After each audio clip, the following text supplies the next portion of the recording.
As One Piece, Toei Animation's adaptation of Eiichiro Oda's seminal manga continues its Egghead arc in spring 2025. Episode 1129 marks a poignant shift from the high-octane battles of Egghead Island to a deeply tragic flashback exploring Bartholomew Kuma's origins. Titled Kuma's Past, A World Where You Were Better Off Dead and released on May 18, 2025, this episode delves into Kuma's early life as a buccaneer slave, setting the stage for one of the series' most heart-wrenching backstories.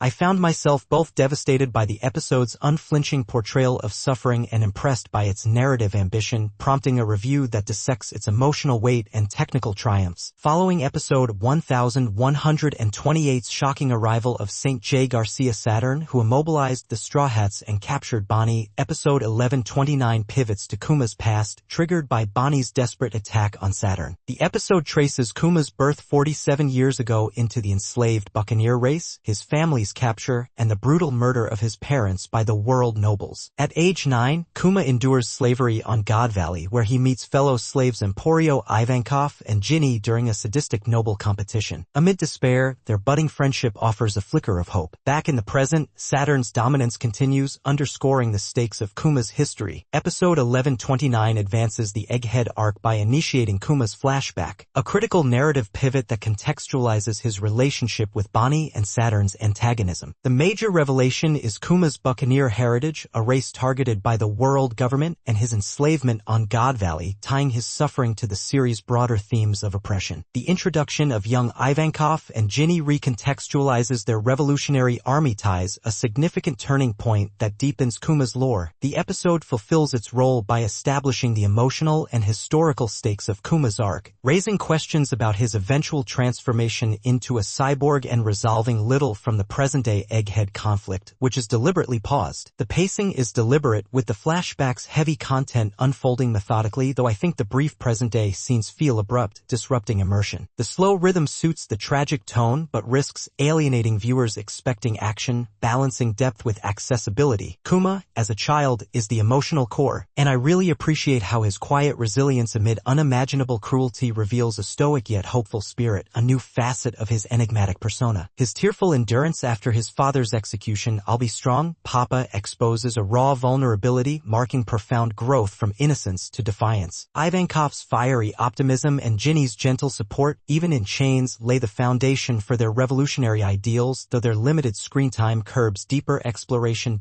Bonnie's brief present-day role, driven by rage against Saturn, reinforces her loyalty to Kuma, but her development is secondary. Saturn's cold cruelty aligns with his established menace, though his screen time is minimal. The character's actions are consistent, with Kuma's suffering and Ivankov's defiance standing out. I anticipate Ginny's role will expand to enrich the flashback's emotional stakes. The episode explores themes of oppression, resilience, and the power of human connection. Kuma's enslavement by the world nobles highlights systemic injustice, while his resolve to endure reflects resilience against dehumanization. The budding friendship with Ivankov and Ginny underscores connection as a source of hope. These themes are conveyed through Kuma's silent endurance and Ivankov's defiant encouragement, framing resistance as both personal and collective.